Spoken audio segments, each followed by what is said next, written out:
Pemirsa, dalam 3 tahun ini, Presiden Joko Widodo dan Wakil Presiden Ma'ruf Amin berhasil melakukan capaian-capaian di berbagai bidang. Salah satunya adalah komitmen Indonesia dalam mendukung perbaikan bumi serta lingkungan.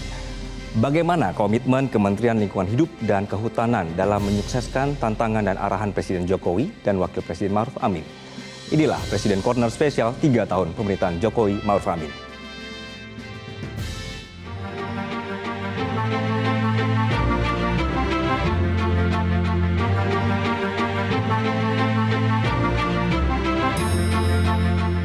Dengan potensi alam yang begitu besar, Indonesia terus berkontribusi dalam penanganan perubahan iklim.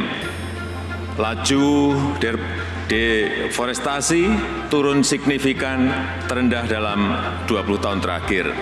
Kebakaran hutan juga turun 82% di tahun 2020. Indonesia juga telah memulai rehabilitasi hutan mangrove seluas 600.000 hektar sampai di 2024 terluas di dunia.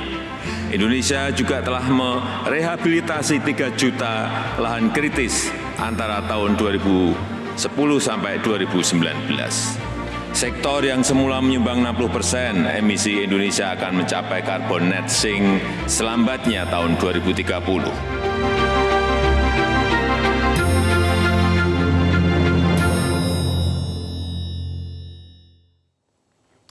Kita buka pemirsa malam ini dengan pencapaian Kementerian Lingkungan Hidup dan Kehutanan sesuai dengan arahan dan target yang diberikan oleh Presiden Joko Widodo dan juga Ma'ruf Amin. Di bagian pertama ini saya akan membahas soal komitmen Indonesia dalam memperbaiki bumi melalui pengurangan emisi gas rumah kaca. Nah, Kementerian Lingkungan Hidup dan Kehutanan telah menyampaikan peningkatan ambisi penurunan emisi gas rumah kaca melalui dokumen Enhanced NDC Indonesia. Jadi NDC ini adalah komitmen setiap negara terhadap persetujuan Paris. Nah, dari dokumen ini, Kementerian LHK sudah memutakhirkan kebijakan-kebijakan nasional terkait perubahan iklim yang mengamanatkan bahwa setiap negara ini diminta untuk meningkatkan target NDC sebagai upaya agar selaras dengan skenario mencegah kenaikan suhu global tidak lebih dari 1,5 derajat Celcius.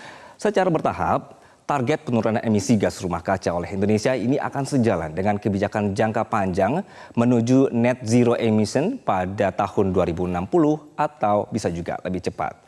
Nah, selanjutnya Indonesia ini juga berkomitmen untuk terus meningkatkan target penurunan emisi gas rumah kaca dengan kemampuan sendiri sebesar 29%, meningkat ke angka 31,89% pada INDC. Sedangkan target dengan dukungan internasional pada INDC adalah sebesar 41%, meningkat ke 42,20%.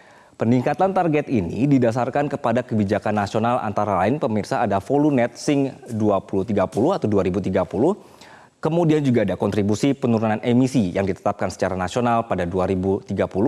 Lalu ada percepatan penggunaan kendaraan listrik. Lalu juga ada kebijakan B40, peningkatan aksi di sektor limbah seperti memanfaatkan sludge IPAL, serta peningkatan target pada sektor pertanian dan juga industri. Sehingga kalau misalnya Anda saksikan di sebelah kiri saya ini adalah bentuk-bentuk pencapaian Indonesia mengenai untuk pengurangan gas emisi rumah kaca. Selanjutnya, nah ini kita bergeser pada penerapan dari Kementerian LHK ke pembangunan Ibu Kota Nusantara. Menteri Lingkungan Hidup dan Kehutanan menegaskan bahwa kehadiran Ibu Kota Nusantara atau IKN ini tidak akan merusak alam. Justru ini memiliki dampak positif dan luas sebagai aspek ekologi, kemudian juga ekonomi dan juga sosial budaya masyarakat. Konsep yang diusung di IKN adalah Forest City. Jadi Forest City ini akan menyeimbangkan ekologi alam, kawasan hutan dan sistem sosial secara harmonis. Menteri Siti Nurbaya ini menyebut bahwa konsep Forest City adalah sebuah kota berbasis landscape yang menempatkan ekosistem hutan sebagai pembentuk struktur ruang perkotaan, kemudian juga orientasi kehidupan masyarakat perkotaan, dan membantu memfasilitasi antar kegiatan perkotaan.